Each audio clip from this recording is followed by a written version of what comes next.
में भारत रत्न संविधान निर्माता प्रतिभा के धनी परम पूज्य बाबा साहब डॉक्टर भीमराव अंबेडकर जी का 65वें महापरिनिर्वाण दिवस पर जिला स्तरीय श्रद्धांजलि सभा समारोह दिनांक 6 दिसंबर 2020 दिन रात प्रातः 10 बजे से कार्यक्रम स्थल मानस भवन रीवा में आयोजन किया गया, जिसके चीफ गेस्ट परम सम्मानीय प्रदेश के मुखिया इंजीनियर रमाकांत पिप्पल साहब जी, प्रदेश अध्यक्ष बसपा मध्य प्रदेश, विशिष्ट अतिथि के रूप में परम सम्मानीय विकास सिंह पटेल साहब जी, जोन इंचार्ज बसपा रीवा, विशिष्ट अतिथि के रूप में advocate AL Nirala ji, zone in charge Baspa Rewa.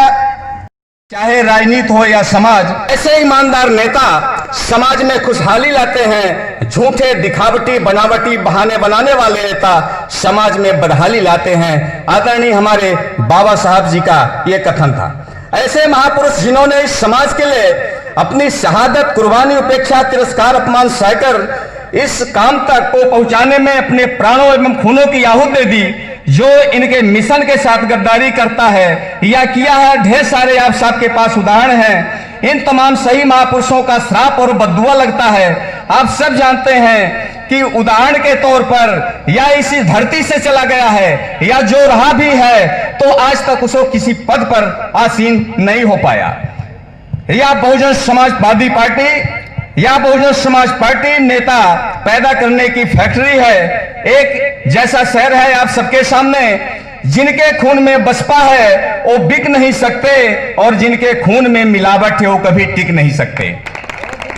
कहते हैं राम ने अपने जीवन काल में सिर्फ एक महिला सीता को रावण से आजाद करवाया और अग्नि परीक्षा के नाम पर आग में झोंक दिया, जबकि बाबा साहब जी ने अपने प्रतिभा के दम पर बिना बानर भालू सेना के संपूर्ण भारत की हर महिला वर्ग को आजादी दिलाई।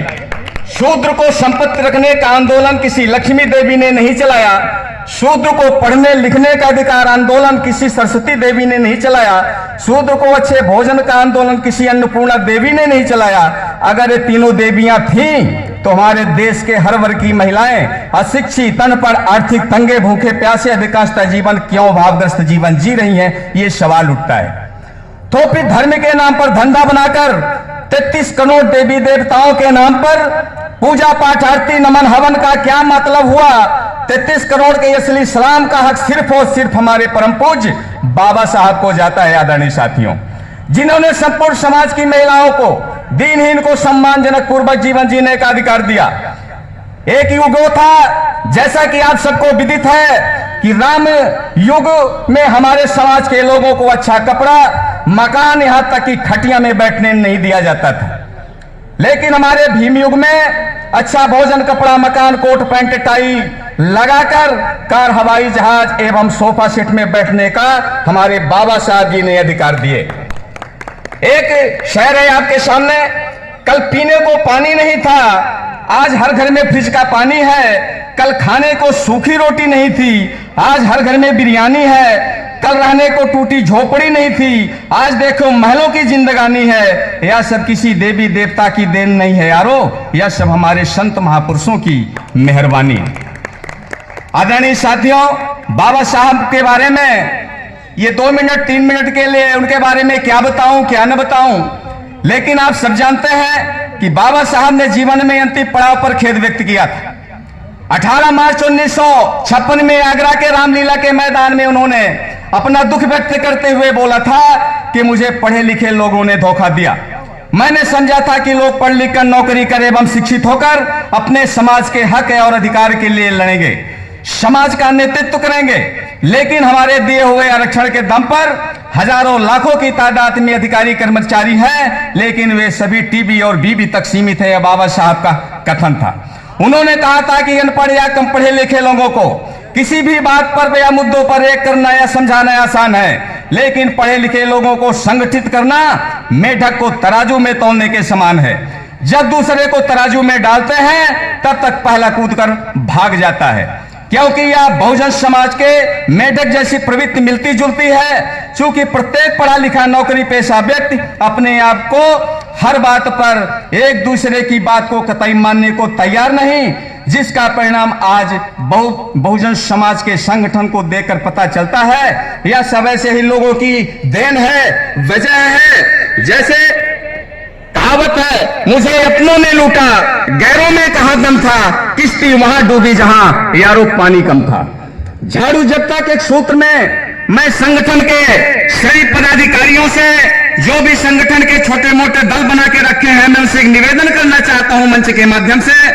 झाड़ू जब तक सूत्र में बंधा होता है तब तक वह कचरा साफ करता है, लेकिन वही झाड़ू जब बिखर जाता है तो वह खुद कचरा हो जाता है। इसलिए सभी छोटे दलों से या बनाने वाले नेताओं से मेरा विनम्र निवेदन है, अपील है कि एकजुट रहिए, बिखर कर कचरा मत बनिए, ना इस पार्टी को कचरा होने दीजिए।